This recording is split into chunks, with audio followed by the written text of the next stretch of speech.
Run, river, run, run through the hills. Run, river, run to the sea. Run, river, run to your place beneath the sun. Run, river, run. Hi, this is Jan Lewis. Welcome to be my guest. Today we have from Westboro, Rabbi Michoel Green, and Rabbi Michoel is the rabbi at the Habad of Westboro. Welcome, Michoel. Thank you. And I've been just sharing with Michoel that I've been by there many times. From Upton, you know that back road that you came in on, that little shortcut to it's the Westboro Road becomes the Upton Road, and you pass the reservoir, and as you're getting more towards into the Westboro Center, the Habad Center is on the right. And it's a little white house, and I've seen people out there sometimes, you know, and the kids. It's kind of cool. So I figured that's where it was. I invited Michoel on here because there was a very good article in the Westboro newspaper about the shootings in, how do you pronounce that? Poway. Poway. And you, Michoel, you didn't live far from there. Tell us about that. Yeah, Poway is actually a suburb. It's its own city outside of the San Diego city limits. So I lived in Rancho Bernardo, which is maybe a couple blocks away from the synagogue in Poway is right at the just about a block from the border, San Diego. On the San Diego side, it's called Rancho Bernardo. It's this neighborhood. And half of the congregation lives on one side of the border, and half of the congregation lives in Poway. And other people come from Rancho Penasquitos and elsewhere, you know, throughout the northern county. It's called Northern County Inland. Is it a conservative temple? It was a Habad temple, synagogue, and it was leaning more towards Orthodox. It means the rabbi. I worked there as a rabbi too. Yeah. So certainly the rabbis were Orthodox, Habad, but it was a very diverse congregation, as ours is here in Westboro as well. There were people who were, very traditional, and people who were, not traditional at all, but just kind of getting their feet wet and kind of exploring the Jewish roots or the Jewish religion, and it was Poway, the synagogue. The synagogue itself used to be located. For many years it was called Habad of Rancho Bernardo. Wow! Because it was a couple blocks down, right near where we lived. Yeah. And then they purchased a property right in Poway, and something about maybe 25 years ago or so, and that's when they started calling themselves Habad of Poway and Rancho Bernardo. So you'd been in there. You'd been in that synagogue. Oh yes, I worked there. Yeah, I was employed there.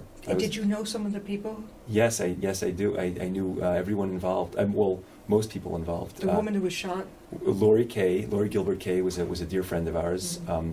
We knew Lori. We met Lori in 1998, and at that time, our eldest daughter and her daughter Hannah would play together. They were little. They were probably 2 years old. Yeah. And Lori and her husband Howard were frequent guests at our home, and we knew them very, very well. I'm also very close to this day with Rabbi Goldstein, Israel Goldstein. Yeah. He was a colleague of mine, my senior colleague when I worked there. And is he the senior rabbi I saw on TV? They were interviewing him a lot afterwards. He was sharing a lot of how he felt and what was going on. Yeah, he's an older gentleman. Yeah, he looks. He's not as old as he looks. He might be in his mid-50s. Oh, okay. He just has a white beard. Yeah. But he's the one who tragically lost his index finger. Yeah, he's the one that lost that. Yeah. What did he do that trying to? Wait a minute. She was trying to save someone, wasn't she, or was he trying to save someone? I read different reports of what happened, and I spoke to a couple people who were there in the congregation, but it's not clear to me. It seems that Rabbi Goldstein. It was well. First of all, the time was very significant. It was on Passover, the last day of Passover, and it was a day that for Jews in the diaspora. So biblically, we only have 7 days of Passover, but in the diaspora, we have an additional day, so this was the 8th day of Passover here in the diaspora, and there was a special prayer that's recited every time on the last day of each holiday, and it's called Yizkor, which is when we remember the people who had departed. And it's a time when a lot more people tend to come to synagogue than usually, it was right before they had just finished reading the Torah portion, the Torah scroll, or towards the conclusion of the Torah scroll, and they were about to read a certain portion of the prophets from Isaiah, which ironically talks about the idyllic world of the coming of the Messiah, and that the peace will be at the time, and then immediately after that, there was going to be the rabbi would give his sermon explaining the significance of Yizkor, the prayer remembrance of the dead. And then at that point, the rabbi or the president or the beadle of the synagogue would get up and ask all the children and youngsters and people whose parents are still among the living to please leave the synagogue, and everyone then shuffles out, and then the people who are saying the prayers for their parents and others would remain inside, and then shortly after that, that's the conclusion of the service. They call everyone back in. So Rabbi Goldstein, the way I understand it, was that it was towards the end of the Torah reading. They were just about to start reading those passages in Isaiah, which we call in Hebrew what they call the Haftorah, and the rabbi himself was going to be honored to read those special lines because it was a really very special passage in the prophets. And we actually look forward to it all year long. It discusses the end of days in a positive way. All the good that will be, and the peace and tolerance and mutual respect and all those good things. In fact, there are a lot of lines from those passages of the prophets that are well known. No nation shall lift a sword against another nation, and other. The things we dream of happening. Yeah, that's right. Yeah, that's correct. Yeah. That's when that shooter came in. Yeah, and actually the line which is etched on the United Nations, they shall beat their swords to plowshares. That comes from those passages. That's from that. Read. So what happened was at that time, Rabbi Goldstein went out to get ready. He was going to be ready to be called up to the Torah to read those lines of the prophets. So he went to his office. Maybe he was preparing his speech and then he came back to the foyer, which is the front entrance. He greeted Lori, and Lori was there with her daughter and her husband, and she was there to say the prayers for her parents who had departed, or maybe not her parents, the people who had. I think she. And now I'm trying to remember because I don't whether her parents were alive or not. And either way, she was there for that service. He went into the banquet hall, which is kind of you go off from the foyer, and to wash his hands, and that's when he heard loud gunshots, which he wasn't aware what that was. He thought maybe the table had collapsed. Yeah. They had a little table set up with little pamphlets about the prayer of the Yizkor prayer and maybe yarmulkes and for people who were there for the synagogue this first time. So he came out and he saw the gunman face to face, and that I believe at that point Lori had already been shot. I don't know from what I understood. I don't know exactly what happened and whom she was trying to protect. I didn't get that part of the story, but the amazing thing that happened after that is the gunman began to shoot at Rabbi Goldstein at point blank, and he shot numerous shots. Rabbi Goldstein instinctively raised his hands, like surrender. And it was a thumb. And he was shot in 2 index fingers. So he lost 2 fingers. He lost 1 finger, and the other finger they're trying to surgically I don't know what, but I know he lost his right index finger, and the other one is in a cast. I don't know. And then Rabbi Goldstein turned around. He stopped shooting at him. So Rabbi Goldstein turned around and ran back into the banquet hall, or because the children were playing in there. Yeah. The banquet hall in the synagogue was really one big giant room. Yeah. And what they would do was when they needed it for like a wedding or for something large, they would open up the dividers, and it would be one big hall, the synagogue and the banquet hall. But other times there was the synagogue, and then there was like some kind of maybe dividers like this, and then there was the banquet hall. So he went back into the banquet hall to warn everybody, to get all the kids to leave, and he was yelling at the children to get out. His hands were bleeding, and then at that moment, at that time, it was really miraculous what happened, because he had many rounds of ammunition, and his gun jammed.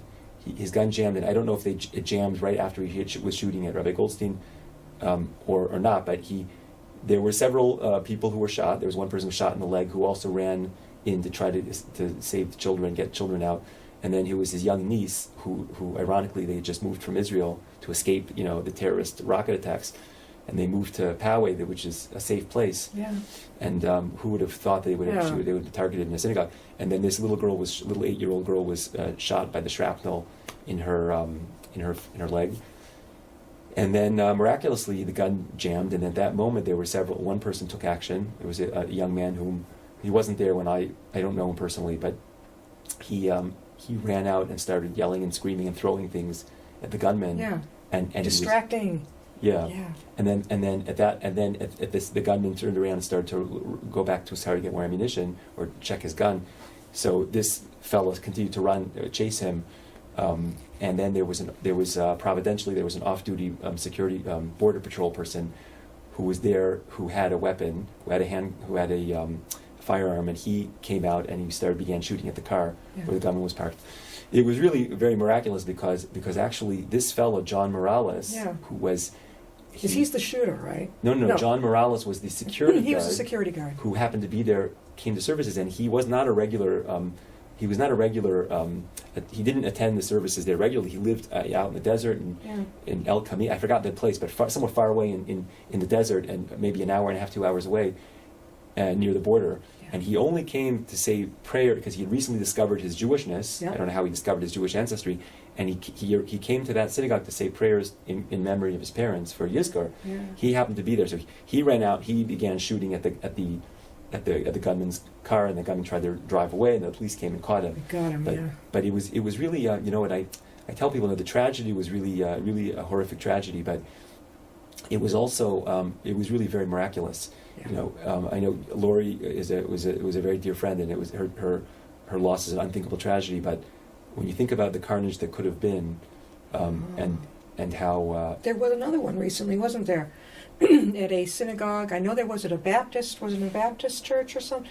There have been 3 or 4 or 5 of them recently. Oh, yeah, that was you mean in 6 months ago or so, 6-7 months ago. That was in Pittsburgh, yeah. Oh. Yeah, that killed 11 people. That was really a terrible tragedy. Did the shooter? I don't know. Did he ever? What I didn't exactly want to read, but what was his? I mean, obviously hatred, crazy. But did he say anything? What the heck? Yeah, I read today or yesterday. Read that he pleaded innocent, but it sounds to me like I read the statement that his parents gave out. They said that they were horrified. They didn't raise him that way, and he's only 19 years old. I would say that I don't know what his motives were. It seems from his manifesto that he identified Jews as the scourge of society, and some kind of he had some kind of radicalized white supremacist or whatever his supremacist ideology was. To me, that his ideology or his motives are less important. I don't. For me, whether it would have been a Muslim person who was attacking Jews, or an anti-Israel person who's taking out his vengeance against Jews, or a person who's a neo-Nazi kind of person, or if it would be a person who just went postal and just wants to kill people. It's the tragedy is really the same. I don't. What's the right word? I'm kind of at a loss. It's not the what's it called, confirmation bias that people have. The word confirmation bias. Like I hear from people, and we have all kinds of people in our community. We have people who are, kind of politically in the middle, and people who are politically to the right, people who are politically to the left. And it seems that every time there's something like this, where there's a neo-Nazi or a white supremacist attack, then people on the left, it confirms their biases, and that's that's the biggest evil in society. And every time there's an Islamic or Islamofascist Muslim terrorist attack, that confirms the biases of people on the far right. Like, you see the Muslims are trying to take over the world, and to me, it's both extremes are equally problematic, and not just the extremes, but the there's kind of an underlying problem that really affects all of us. It's not about one particular ethnicity or one particular ideology. It's so kind of like a moral bankruptcy, of a lack of ignorance. I think it's just, what is wrong with you? We're all here together. Right. It's a lack of appreciation for the sanctity of human life. Exactly. And therefore, it doesn't matter whether or not you're fond of Jewish people or Puerto Rican people or Irish people or whichever. Everyone has their biases, and everyone has their people don't like Italian people, whatever your biases are. But as soon as it gets to the next level where that person's life, that person's blood is not as red as mine, then you've entered a whole new a new realm of, you've fallen off the brink of humanity. Yeah. So something happened to this 19-year-old that he lost his sense of humanity. Definitely. And it's like Rabbi Goldstein said. He said when he came face to face with a gunman, he said he saw a young man, a teenager, young boy, standing there with some semi-automatic rifle, and he said he was looking into his eyes, and he couldn't see. He was wearing sunglasses, and he couldn't see his eyes, and he couldn't see his soul. It was, he said, to him it was symbolic, like whoever would snuff out the life of another person. It doesn't matter what the motives are. It doesn't matter if it was a Nazi motive or if it was a white supremacist motive or any kind of political motive. It's just to steal something from someone. It comes from the same underlying root problem, and it's a lack of we've lost touch with our souls, with our human souls, and if we would appreciate what's most precious to humanity, the human soul, then we realize that we're all the same. We're all the same. We if you get past the color of our skin or the superficial differences, or we are the gray matter in our brain is all the same. We don't know how to have fun. We know how to play. We have our sorrows and our joys. That's We're right. talking with Rabbi Michoel Green, and he is from the Shabbat of Westboro. He's been sharing a lot about the shooting, the terror, horrible event in Pawnee, California, at the synagogue there. You have been there too. Now, you were sharing that you've been there. You've actually been. When you heard that, what did you did you go down? Did you go there? Did you bring the family? No, I did not. We moved away in 2001, and as I mentioned to you before, shortly after September 11th, Yeah. so we moved here. Actually, no, we moved here right before September 11th. We did not go. I did, of course. I called the families of the victims. I offered condolences. The way we found out, I was completely mortified. It was actually, so the way it happened, as I mentioned, it was on the last day of Passover, which is also the Sabbath. So Saturday, in traditional Judaism, is not only just a day of rest that we don't work, but I'm offline and we're off. It begins Friday night, right? It begins Friday night till Saturday night, yeah. Okay. So Friday night. Sundown to, okay. Right. So until Saturday night after sundown, after nightfall, I was offline. I didn't listen to the radio, didn't check the news, and we had, as I mentioned, the last day of Passover is really significant because it represents, like I was mentioning to you in the Haftorah, the passages of the prophets that we read on that day after the Torah reading.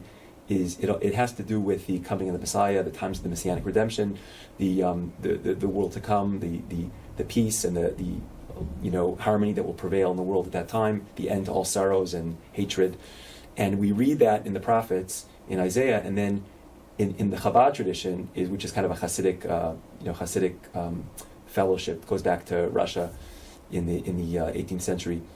Not Soviet Union. Don't go there. Pre-Soviet. Yes. Pre-Soviet, yeah. And it was back in the days of the Tsar. And so the Hasidic tradition, on the last day of Passover is that we gather in the afternoon and we have a special meal, and we call it the Messiah's meal. Is that called the Seder? No, the Seder. Good. The Seder is the meal we have at the beginning of Passover. So that we actually in the diaspora we have two Seders. We have this past year we had the last Friday night, the first night of Passover, and then we had one Saturday night, the second night of Passover, and that's when we have the matzah, the unleavened bread, and we recline and we say the story of the Exodus.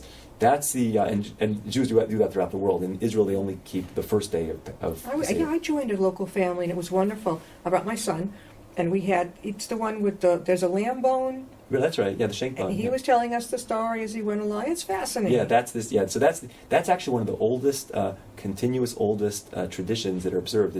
It's been for millennia. They say that it's been observed amongst Jewish families since over 3,000 years ago. It's continuous. Anyway, so that's the beginning of Passover. The last days of Passover, the last day in particular, is more futuristic. So instead of looking back and commemorating the Exodus from Egypt and the God made us free and introduced this radical concept of freedom to mankind with the Exodus of our ancestors, the last day of Passover, the last days in particular, represent the futuristic freedom that will be like the consummation of what the Exodus began. Because even after we have the Exodus, but then freedom exists as this paradigm that we all want to aspire to, but the world was not liberated 3,000 years ago, and even now there's still slavery and oppression, and we're getting less and less in that. And then as we approach the times of the Messiah, the Messianic redemption, then we come to a time when there's complete freedom from all these ills and all these oppressions and all these biases.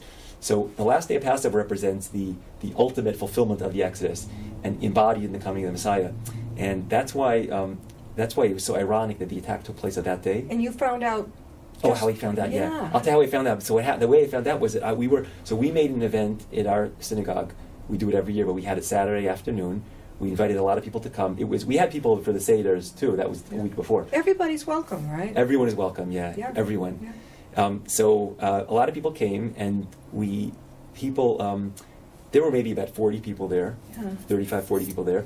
And someone came over to me. We were very joyous, and we celebrate. And the way we celebrate it on the last day of Passover is the Hasidic Habad custom is that we eat more special hand-baked round matzah, and we drink more wine. Yeah. It's not as formal as the first Seder at the beginning, but it's more. We sing songs. We talk about inspiring ideas and seeing the good in the world, and seeing how we're approaching times of the Messiah and what will be the times of time, so on and so forth. So we were very happy and celebrating, and then a person in our community came over and said, there was a shooting in a synagogue, and I said, that's horrible, and I said where, and he said, well, it was a Habad synagogue.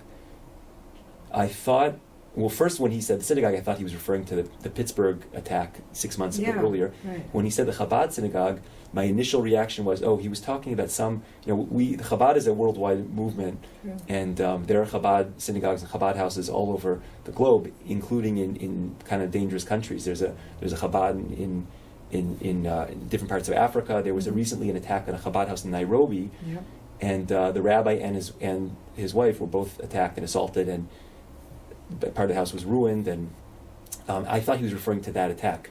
And everyone is okay. There was I think everyone was they were rushed to the hospital. So you thought he was kind of going back a little in time. I thought he was going back to the Nairobi attack, and if there was something that happened, I thought it was some kind of obscure third world country where there are Chabads that could have, God forbid, been in the line of fire. It must have shocked you when you found out it was right. I'll tell you what happened. I didn't. So Saturday, when the Sabbath was over Saturday night, I still didn't go online because we kind of change over our whole kitchen for Passover because we clean out all the leaven like the Bible says. So after Passover is over, we were busy packing away all of our Passover dishes, taking out all of our leaven yearly dishes.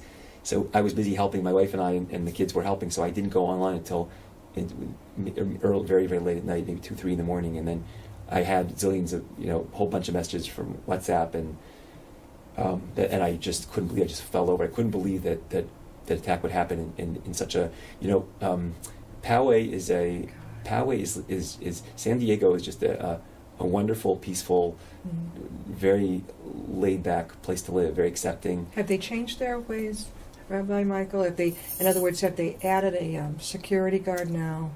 I don't know if they have a security guard. I'm not personally in favor of security guards. I believe that there should be armed congregants and trained congregants. Wow. But I don't believe that we live in a society where we need to have someone with a weapon standing in front of the door. No, not a weapon. Like we were just talking about at UMass ER. It's sort of like going through the thing at Social Security or at the courthouse. No, nobody's standing there with a weapon at you. The guys were in suits, but you're going through it. I don't mind that because it feels safe.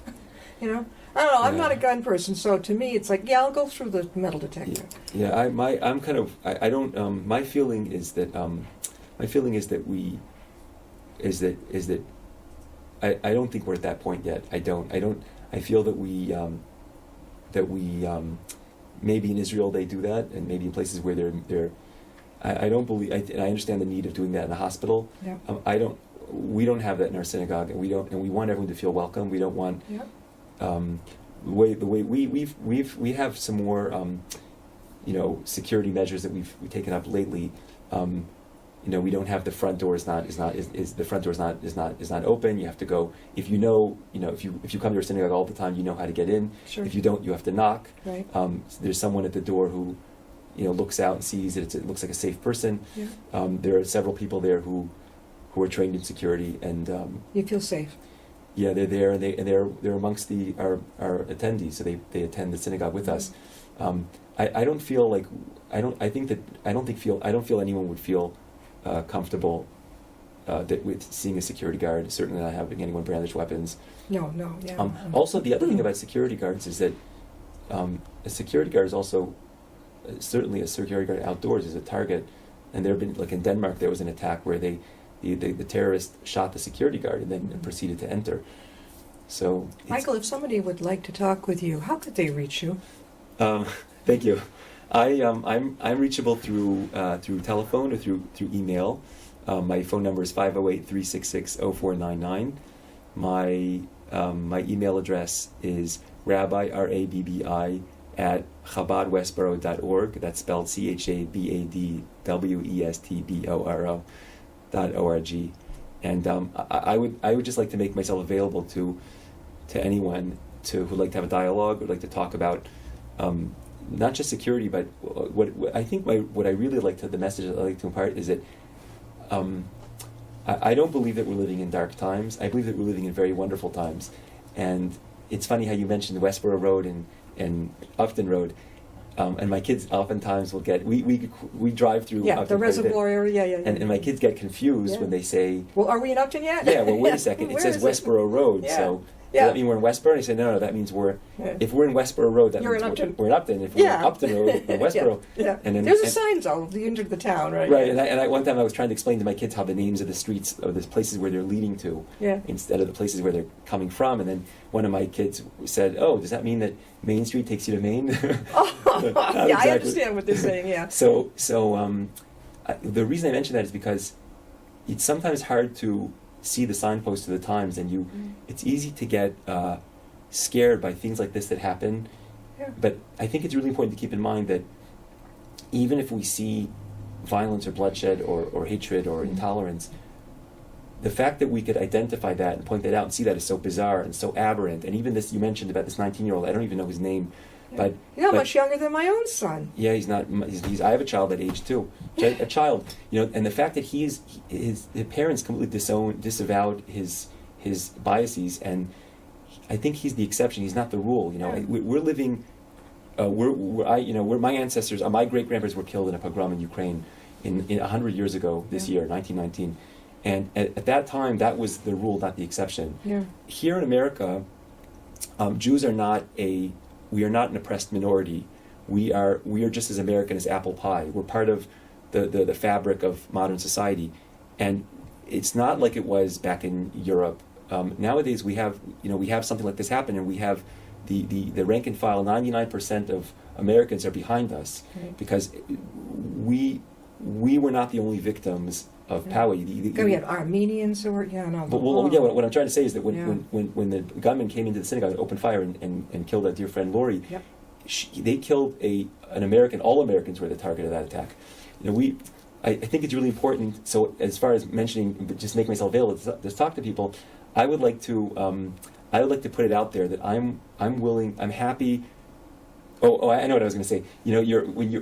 So I say we're able to identify and zero in on these vicious attacks, and we see them as the exception, not the rule.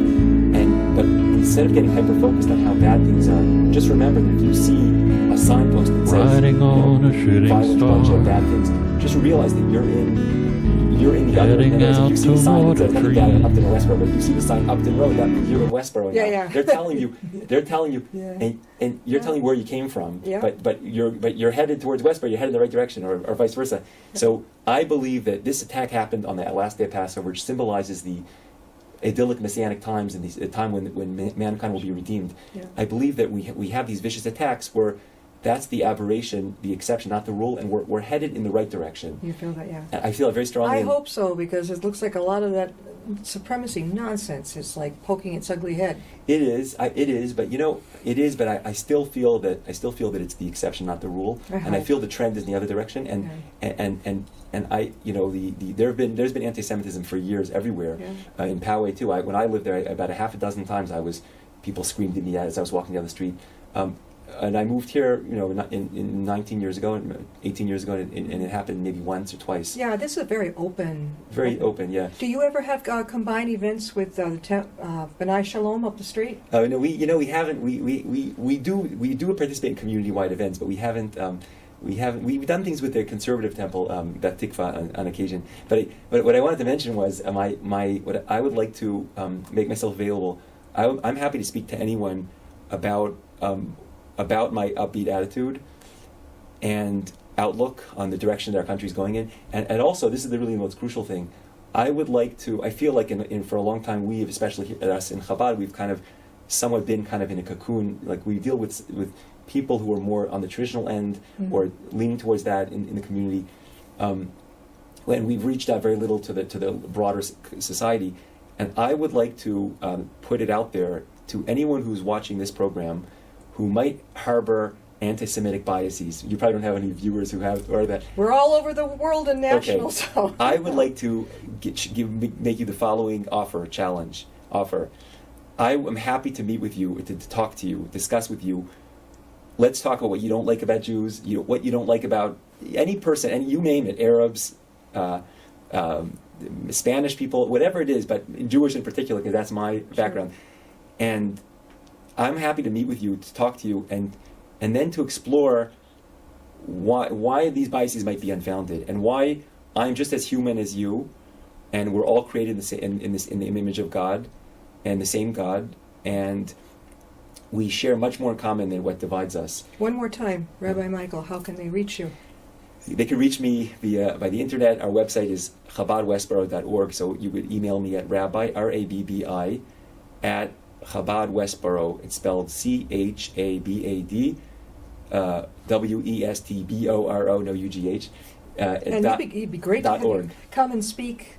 Gosh, it'd be open to if somebody would like you to come and speak at a library or somewhere else, or at their church or wherever they go.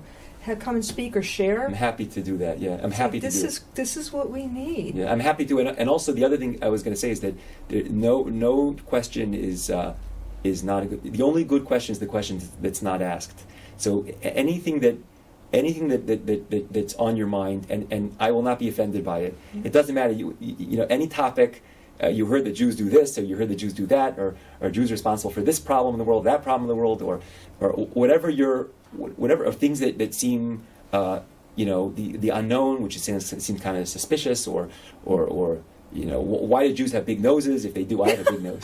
Hey, my husband has a big nose, and he's part Scottish and Irish. Okay. Okay, well, okay, whatever it is, Jews, whatever the topic, Jews are cheap, whatever your biases are, I'm happy to meet with you. Yeah. I'm happy to meet with you and discuss it candidly and honestly, and just to explore, because the reality is that we all have our little quirks and our idiosyncrasy with things and differences, exactly. and no culture is perfect, and every culture has its oddities, but ultimately we're all human beings, and we all my share father that. would have loved to have spoken at length with Rabbi Michoel, because my father taught me, one of the many things he taught me, think it through. Don't knee-jerk. Think it through. I had a very open. I lived in every New England state except Vermont. Very open, whatever someone's religion was, this and that. And I tried to give that to my son, so that he could figure out someday, well, go where you want to go. Go where it's the sunniest. Where do you feel it? And so I brought him to different places. Frankly, because I didn't particularly feel like I belonged any place yet. But it was like, I thought, I want him to have this benefit too. And what you have to share, I think would be great for more people to hear. Sure. Thank you for being with us. Thank you for having me, Jen. All righty. Great message. Thank you. See you next time I'll be my guest.